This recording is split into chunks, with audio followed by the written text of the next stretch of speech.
오늘 에스더 4장 7절에서 17절을 중심으로 결단의 때라는 말씀 함께 나누실 텐데요. 함께 따라하겠습니다.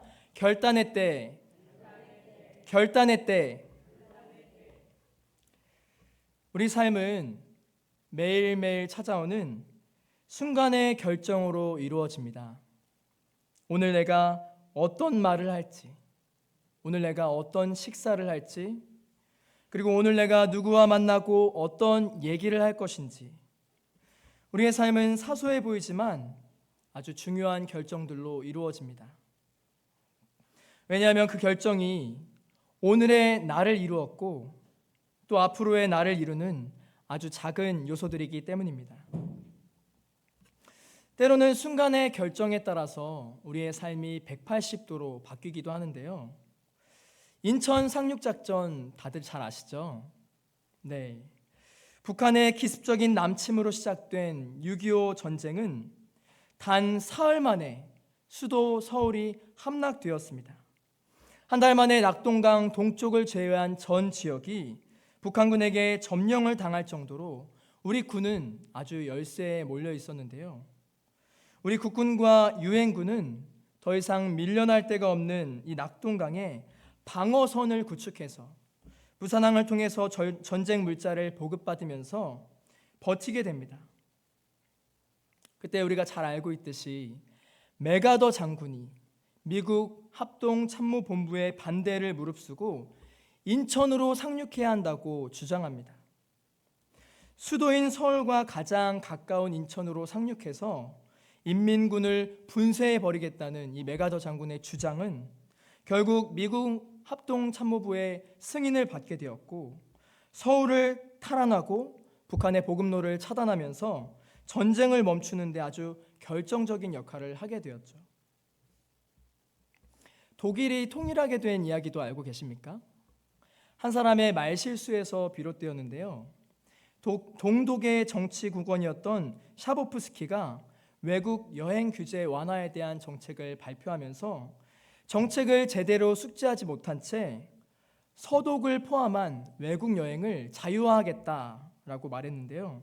당시 이탈리아 기자가 그게 언제부터냐라고 했을 때 지금 당장부터다라고 말실수를 하면서 이 동독과 서독을 자유롭게 넘나들 수 있게 된 시민들이 밖으로 뛰쳐나오게 되고 전 세계로 독일이 통일되었다는 오보가 퍼지게 되었습니다.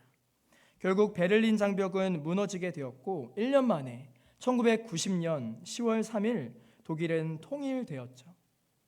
이처럼 우리의 결정은 단순히 한 개인의 결정으로 끝나는 것이 아니라 역사 전체에 영향을 끼칠 정도로 아주 중요한 결정이 되기도 합니다. 그래서 우리는 매일의 삶 가운데 나를 이끄시는 하나님의 손을 발견하고 붙잡을 수 있어야 하는 것입니다. 그런데 오늘 본문을 보니까요, 한 사람의 결정이 얼마나 중요한지 우리에게 가르쳐주고 있습니다. 일상 속에서 아무런 일이 없을 때 그런 평상시의 결정들도 중요하지만 위기의 순간에, 위험한 순간에, 우리의 삶에 감당할 수 없는 시험이 찾아왔을 때 우리가 하나님 안에서 어떤 결정으로 나아가야 하는지 참 중요합니다. 상황이 완전히 역전되기도 하고 도무지 해결할 수 없었던 문제가 해결되기도 하는 놀라운 경험을 하게 되는 것입니다. 이스라엘 역사 가운데 오늘 본문의 에스더 이야기는 너무나 중요한 이야기입니다. 한 여인의 결정이 민족 전체에 영향을 끼친 이 놀라운 일들을 들을 때 우리 삶에 찾아오는 결단의 때에 아주 중요한 결정으로 나아가는 저와 여러분이 되기를 간절히 축원합니다. 첫 번째 말씀은요, 함께 따라하겠습니다. 애통해야 할 때가 있습니다. 애통해야 할 때가 있습니다. 우리는 오늘 본문에서 두 사람의 긴박한 대화를 보게 됩니다.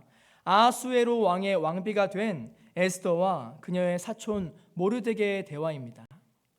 두 사람은 왕비의 직속내시였던 하닥을 통해서 서로의 뜻을 급하게 주고받고 있습니다. 하닥이 중간에서 왔다 갔다 하면서 급하게 소통을 하고 있는데요. 왜 이러는 걸까요? 오늘 본문 4장 7절을 보면 모르드게가 왕후가 된 사촌 동생 에스더에게 아주 급히 알려야만 할 소식이 있었습니다. 하만이라는 왕의 총리 대신 왕의 2인자가 자기 민족 유다인을 멸하려고 한다는 것입니다. 하만은 왕의 금고에 상당한 양의 은을 뇌물로 바치기까지 하면서 유다인을 한날 한시에 멸살해 버리겠다고 그런 조서를 통과시켰습니다. 이것은 왕의 반지로 찍은 조서로서 더 이상 돌이킬 수 없는 끔찍한 명령이었습니다. 하만이 왜 이렇게 무자비한 조서를 반포했는지 열심히 성경 통독하시는 우리 성도님들은 다 알고 계시죠? 왕이 2인자로 세운 하만에게 다른 사람들은 다 무릎을 꿇고 머리를 조아리고 절을 했는데요, 유다인이었던 모르드게만은 왕궁 문지기 주제에 감히 절을 하지 않았다는 이유에서였습니다. 에스더 3장 초반부를 보면요, 하만은 이 눈에 가시 같은 모르드게를 죽이려고 하는데 유다 민족이라는 소식을 들었습니다. 그러니까 모르드게 한 사람만을 죽이는 것으로 부족하다고 생각이 들었어요. 그래서 나라 안에 있는 유다 민족을 싹 다 없애버리겠다고 그렇게 계획을 세웠습니다. 개인적인 복수심에서 시작된 문제가 유다 민족 전체를 두려움에 떨게 하는 아주 엄청난 재앙이 된 것이죠. 그런데 사실 이것만으로는 왜 이렇게까지 하는 거지? 이해하기가 조금 어렵습니다. 아니, 모르드게가 절을 안 했으면은 모르드게 한 사람만 처벌을 하면 되지 왜 민족 전체를 말살하려고 하나? 역사적으로 볼 때 사실 하만과 모르드게는 실제로 원수 사이나 마찬가지였습니다. 왜냐하면 하만은 아각 사람이라고 소개되고 있는데요, 아각은 이스라엘의 오랜 원수였던 아말렉 족속의 왕의 칭호였습니다. 출애굽기 17장을 보면 이스라엘은 아말렉과의 전투에서 승리를 하게 되었죠.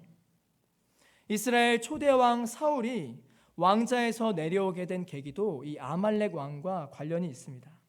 사무엘상 15장에서 사울은 아말렉을 전부 다 진멸하라는 여호와 하나님의 명령을 따르지 않았습니다. 하나님의 말씀을 듣지 않고 아말렉 왕 아각을 살려주었고 동물들도 좋은 것들은 남겨두었습니다. 그래서 사울은 왕의 자리에서 폐위되었어요. 모르드게가 사울과 같은 베냐민 지파 출신이라는 것을 볼 때 유다인 모르드게와 아각 사람 하만은 충분히 원수 사이가 될 수 있는 것입니다. 그렇게 하만은 유다인 모르드게를 비롯하여 유다 민족 전체를 말살시킬 돌이킬 수 없는 조서를 내렸습니다. 그래서 모르드게는 8절의 말씀처럼 아주 급하게 사촌 동생 에스더에게, 왕비에게 부탁을 했던 것입니다. 당장 왕 앞에 나아가서 우리 민족을 구해달라고 그렇게 하라는 것입니다. 하만이 발표한 조서가 얼마나 악랄한 내용인지 우리가 한번 살펴보겠는데요, 에스더 3장 13절부터 15절 말씀을 함께 읽어보겠습니다. 에스더 3장 13절부터 15절. 이에 그 조서를 역졸에게 맡겨 왕의 각 지방에 보내니 12째 달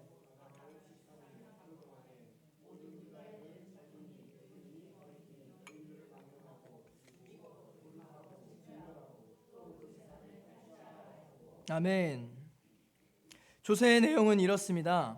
12월 13일에 유다 민족을 한날 한시에 학살의 날로 정했습니다.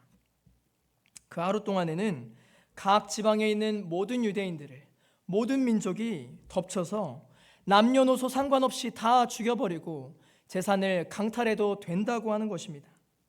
이게 나라의 법으로 반포된다는 것이 말이 됩니까? 한 민족을 그렇게 학살하는 날을 정하다니요. 그렇게 끔찍한 내용을 전국에 배포하고는 이 악한 하만은 왕과 함께 앉아서 먹고 마시고 태평하게 있었습니다. 이런 조서가 내려지니까 수도였던 수산성에서부터 유다 민족은 아주 난리가 났습니다. 그때 모르드게가 어떤 심정으로 자신의 사촌이었던 에스더에게 이 사실을 급히 알렸는지 생각해 보십시오. 에스더 4장 1절부터 3절의 말씀입니다. 모르드게가 이 모든 일을 알고 자기의 옷을 찢고 굵은 베옷을 입고 재를 뒤집어 쓰고 성중에 나가서 대성통곡하며 대궐 문 앞까지 이르렀으니 굵은 베옷을 입은 자는 대궐 문에 들어가지 못함이라. 우리 3절 함께 읽겠습니다. 왕의 명령과 조서가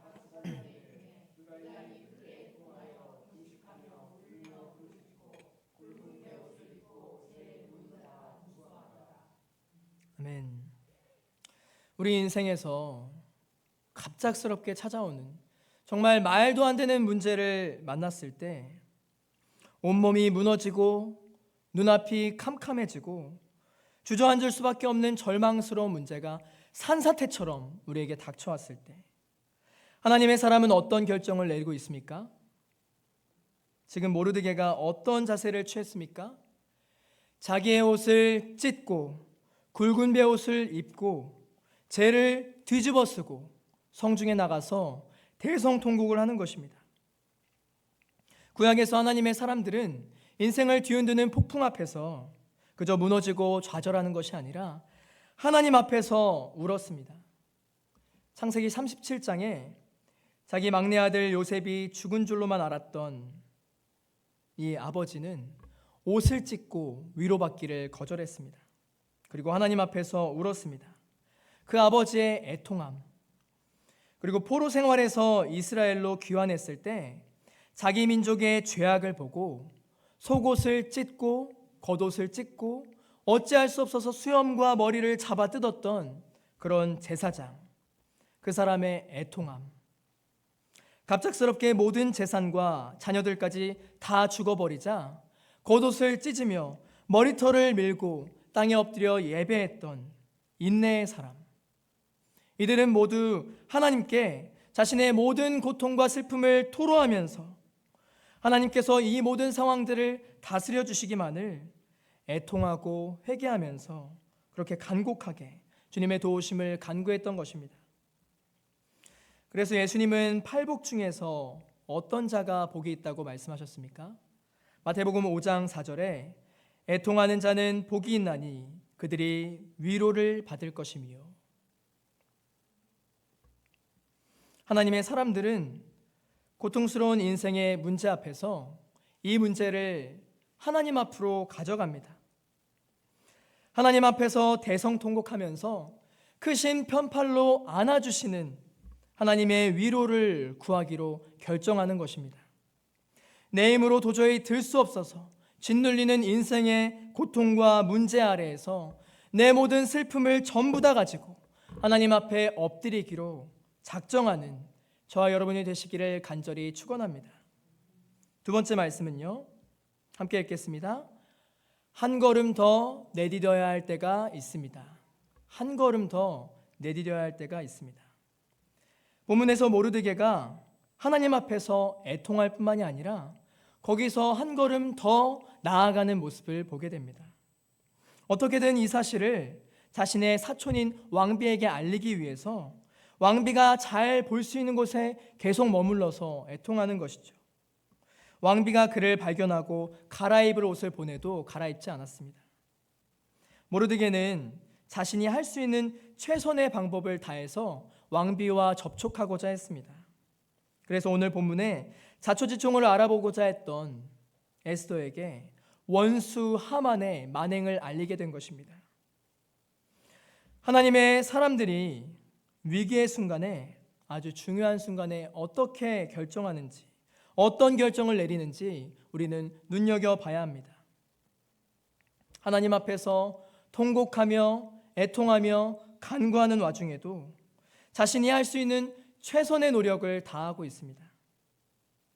우리가 하나님의 섭리에 대해서 착각할 때가 있는데요, 하나님의 사람들이 하나님의 섭리를 믿는다고 하면서 하나님께서 인도해 주실 거야 하고 자신의 책임과 의무를 다하지 않으면, 아무 일도 안 해버리면 아무런 일도 일어나지 않습니다.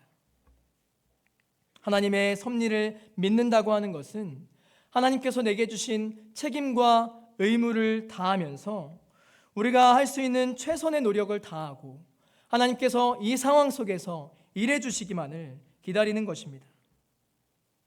달란트 비유에서 한 달란트 받았던 사람이 있었는데요. 이 사람이 두려워하여 달란트를 땅에 감추어 두었을 때 주인이 뭐라고 했습니까? 마태복음 25장 26절의 말씀 함께 읽겠습니다. 그 주인이 대답하여 이르되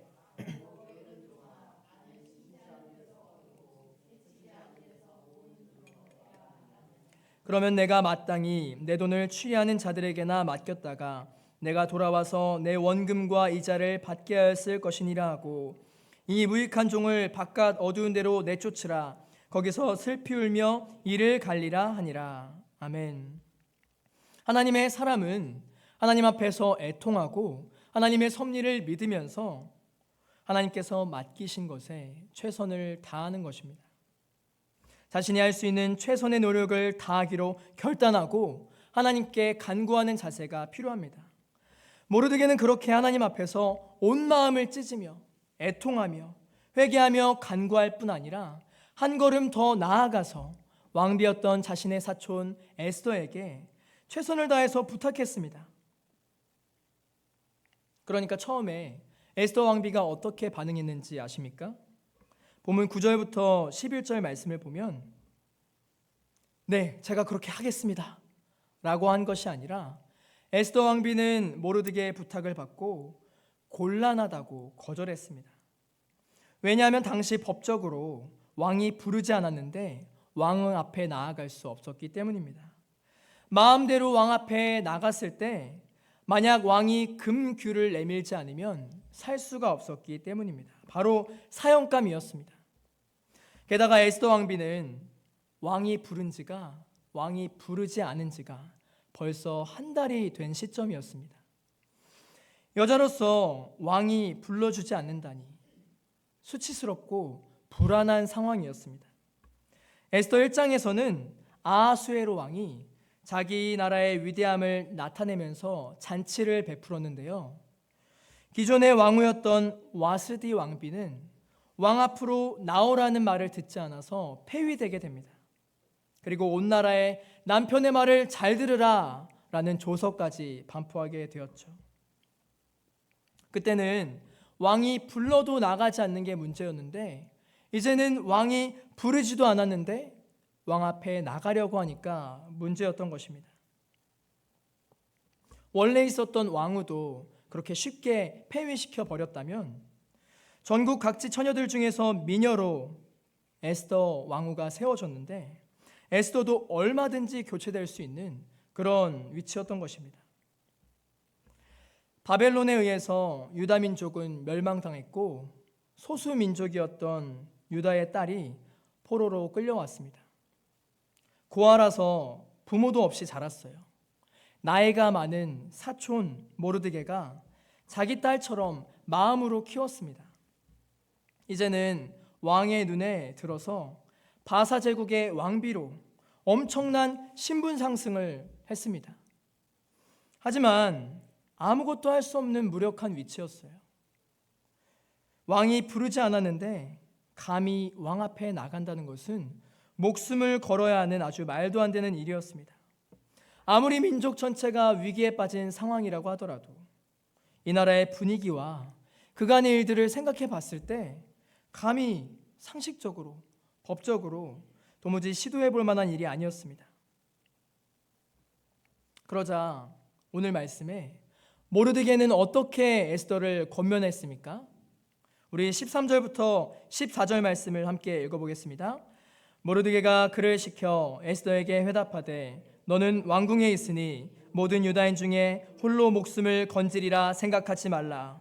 이때 내가 만일 잠잠하여 말이 없으면 유다인은 다른 데로 말미암아 노임과 구원을 얻으려니와 너와 내 아버지 집은 멸망하리라. 내가 왕후의 자리를 얻은 것이 이때를 위함이 아닌지 누가 알겠느냐 하니 모르드게는 에스더에게 아주 강력하게 권면했습니다. 너가 왕궁에 있다고 해서 너 혼자 살 것이라고 생각하지 마. 만약 너가 나서지 않으면 유다인은 다른 방법으로 얼마든지 노임과 구원을 얻을 것이야. 하지만 너와 내 아버지 집은 멸망할 것이니.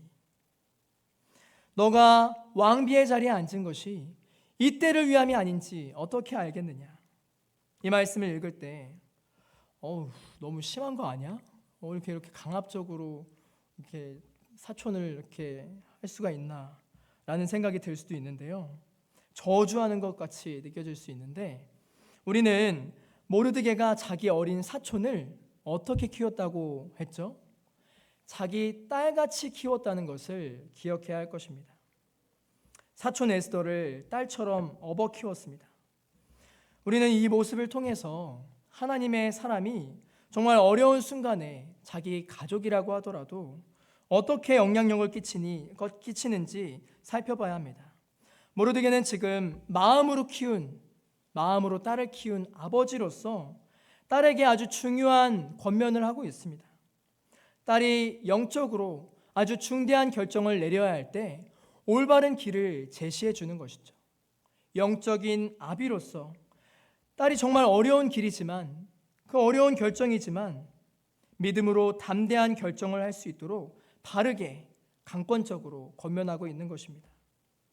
이 권면에서 흔들림 없는 그의 신앙이 드러나고 있습니다. 만일 너가 나서지 않으면 유다인들은 다른 방법으로 얼마든지 구원받을 수 있을 것이다. 너가 나서지 않아도 하나님께서 분명 우리를 다른 방법으로 구원해 주실 거야. 모르드게는 하나님께서 자기 민족을 반드시 구원해 주실 것이라는 확신이 있었습니다. 그런데 에스더가 나서지 않으면 너와 내 집이 멸망하게 된다. 에스더도 유다인인데 위협을 받지 않으리라는 법이 없는 것이죠. 그리고 지금 너가 왕비의 특권을 누리게 된 것은 하나님께서 이때를 위해서 허락하신 자리가 아닌지 생각해 보라는 것입니다. 하나님의 사람은 다른 사람이 영적인 분별력을 가져야 할 때 정말 올바른 결정을 내릴 수 있도록 인도하는 것입니다. 권면하는 것입니다. 상식적으로는 그렇게 결정하는 것이 무모해 보일 수 있어요. 이성적으로 판단했을 때 올바른 결정이 아닌 것 같을 수 있습니다. 그렇지만 이성과 상식만으로 우리의 결정을 제한해 버린다면 정말 믿음의 결단을 내려야 할 때 삶의 변화를 일으킬 수 없는 것입니다. 여러 가지 이유와 핑계가 많아집니다. 그러나 모르드게는 지금 에스더가 자신의 위치에서 할 수 있는 최선을 다해서 한 걸음 더 나아가도록 권면하고 있습니다. 자신만이 할 수 있는 일을 깨달을 수 있도록 결단을 촉구했습니다. 지금이 하나님의 때요, 지금이 결단의 때다. 믿음으로 결정해야 할 결단의 때라는 것을 깨닫게 하는 것입니다.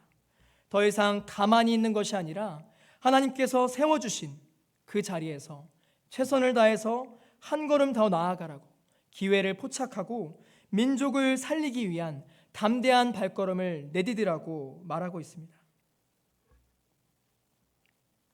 우리 또한 감당할 수 없는 여러 가지 시련들이 있죠. 마치 산처럼 쌓여서 도무지 이것을 넘을 수 없게 보이는 그러한 문제들이 있습니다. 이 산처럼 쌓인 문제들이 우리의 믿음의 눈을 가릴 때 하나님 앞에서 우리는 우리의 문제를 가지고 엎드릴 뿐만이 아니라 산을 올라가고 넘고자 하는 한 걸음을 내디뎌야 합니다. 내가 할 수 있는 최선의 발걸음을 한 걸음 한 걸음씩 내딛는 저와 여러분이 되기를 간절히 축원합니다. 왕비 에스더는 자기 아버지 같은 모르드게의 말을 결코 흘려듣지 않았습니다. 식민지의 포로로 끌려와서 고아에서 제국의 왕비가 되기까지 그저 수동적으로만 이끌려왔던 자신의 삶 가운데 하나님의 섭리와 맡겨주신 사명이 있다는 것을 깨달았습니다. 영적인 아버지의 말을 뼈아프게 새겨들었습니다.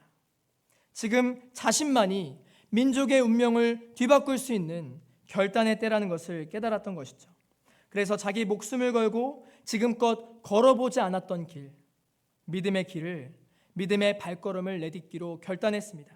우리 16절 말씀 함께 읽겠습니다. 당신은 가서 수산에 있는 유다인 다 모으고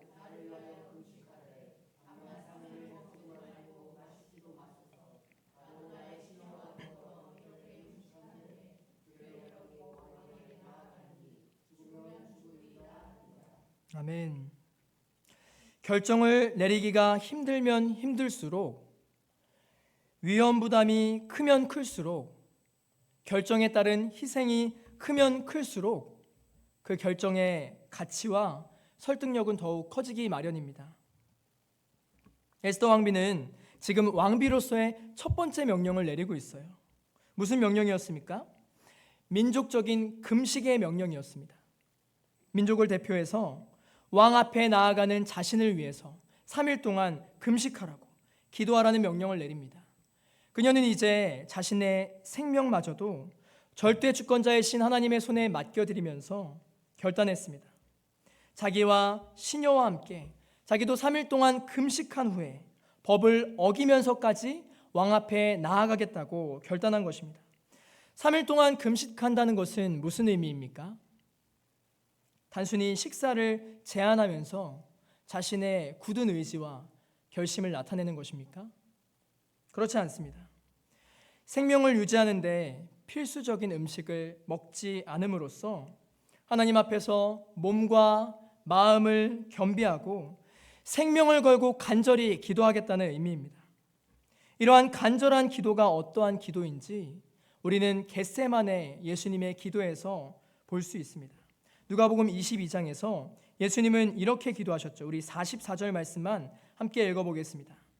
예수께서 힘쓰고 애써 더욱 간절히 기도하시니 땀이 땅에 떨어지는 핏방울같이 되더라. 아멘.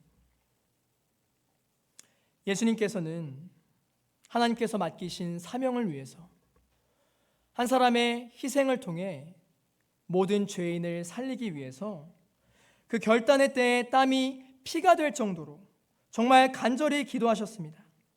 자신의 생명을 타인을 위해서 희생한다는 것은 그전부터 이미 목숨을 건 자기 부인이 동반됩니다. 자기 부인의 기도가 동반되는 것이죠. 오늘 말씀에서 에스더 또한 자기 한 사람의 생명을 통해서 많은 사람의 생명을 살리고자 자기 부인의 기도로 결단했습니다. 오늘 본문 에스더 4장 16절 끝에 우리가 너무나 잘 알고 있는 구절이 있죠. 죽으면 죽으리이다. 원어로 보면 이 말은 망하면 망하리이다, 망하다, 소멸되다, 파멸되다라는 의미인데요. 우리말 번역으로는 일반적으로 망했어 라는 말보다 죽겠어 라는 말이 더 강한 어조로 느껴지죠. 내가 이제 소멸되면 소멸되리이다. 내가 멸망당하게 되면 기꺼이 멸망당하겠습니다. 내가 죽게 되면 기꺼이 죽음을 감수하겠습니다. 처음에 에스더는 자신의 안위를 걱정하면서 일반적으로는 그렇게 왕 앞에 나가기가 어렵다고 거절했습니다. 그러나 믿음의 사람, 하나님의 사람의 강권적인 권면 앞에서 이제는 자신의 생각보다 높으신 분을 신뢰하면서 믿음으로 결단했습니다. 그렇게 할 수 없는 상황 속에서도, 일반적으로는 그렇게 하지 않을 상황 속에서도, 내 생각에는 그렇게 하는 것이 무모해 보여도 때로는 하나님의 뜻 앞에서 특별한 결단을 내려야 할 결단의 때가 있는 것입니다. 우리는 그때 어떤 결단으로 나아가시겠습니까? 에스더서에는 다른 성경과 다르게 한 번도 나오지 않는 이름이 있습니다. 누구의 이름일까요? 네, 칼빈과 루터 같은 종교 개혁자들조차도 에스더서를 설교하는 것을 선호하지 않았는데요. 에스더서에는 하나님의 이름이 한 번도 나오지 않습니다. 하지만 에스더서에는 이스라엘 민족을 구원으로 인도하시는 하나님의 놀라운 섭리가, 보이지 않는 섭리가 전체에 흐르고 있습니다. 포로로 끌려와서 고아였던 여인이 어떻게 전국에서 제일 미인이라고 왕의 눈에 들 수가 있겠습니까?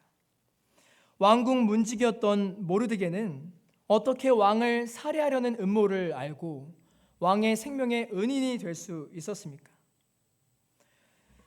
결단한 에스더의 잔치에 초청받은 왕이 그날따라 잠이 안 와서 어떻게 왕궁 역사를 기록한 역대 일기를 읽으면서 또 어떻게 왕의 생명을 구한 모르드게를, 그 공로를 재발견하고 마땅한 상을 내릴 수 있었겠습니까? 세상 사람들은 이 모든 것이 단순히 우연의 일치라고 말합니다. 하지만 믿음의 사람들은 이 모든 배경에 보이지 않는 하나님의 손길이 있다고 믿습니다. 이름조차 언급되지 않는 하나님이 자기 백성을 구원하시기 위해서 놀라운 섭리와 말도 안 되는 그 정확한 때에 인도하신다는 것입니다. 그래서 우리가 사랑하는 말씀 로마서 8장 28절의 말씀 있죠. 우리 함께 읽겠습니다. 우리가 알거니와 하나님을 사랑하는 자 곧 그의 뜻대로 부르심을 입은 자들에게는 모든 것이 합력하여 선을 이루느니라. 아멘. 말씀을 정리합니다. 사랑하는 성도님들, 지금 우리의 힘으로 도무지 해결할 수 없는 문제가 있으십니까?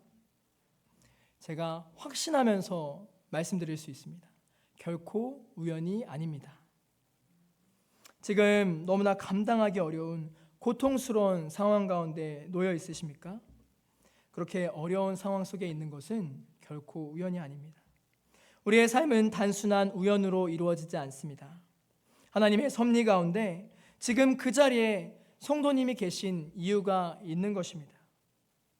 그래서 우리는 참 중요한 사람들입니다. 우리는 하나님의 말씀 안에서 우리가 지금 이 자리에 있는 이유를 재발견해야 합니다. 우리의 사소한 판단과 결정에도 매우 다른 삶이 펼쳐질 수 있기 때문입니다. 나 개인 한 사람의 작은 결정이 민족 전체의 운명을 바꾸는 중대한 결정이 될 수도 있는 것입니다. 그래서 우리는 하나님의 말씀 앞에서 사소한 판단과 결정에도 아주 의미 있게 믿음으로 결정해야 할 줄로 믿습니다. 우리는 에스더처럼 영적인 멘토의 권면을 따라서 결단을 내릴 수 있어야 합니다. 문제가 닥쳐왔을 때 그 자리에 주저앉는 것이 아니라 지금 이 시간 이 자리에 우리를 있게 하신 하나님 앞에 엎드리면서 하나님의 선하신 뜻과 목적을 발견하면서 한 걸음 더 내디뎌야 하는 것입니다. 자기를 부인하면서 자신의 생명을 걸고 믿음으로 결단했을 때 유다 민족 전부가 학살당할 뻔했던 이 통곡의 날이 기쁨의 날로 잔치로 변했습니다. 원수를 이기고 승리한 잔치로 바뀌었습니다. 이처럼 우리를 통해서 누군가의 생명이 살아나고 전국에서 잔치가 일어나고 천국에서 잔치가 일어나는 놀라운 믿음의 역사가 계속될 줄로 믿습니다. 하나님의 때에, 결단의 때에 감당해야 할 하나님의 사명을 능히 감당하시면서 하나님의 뜻을 이루는 저와 여러분 모두가 되기를 간절히 축원합니다.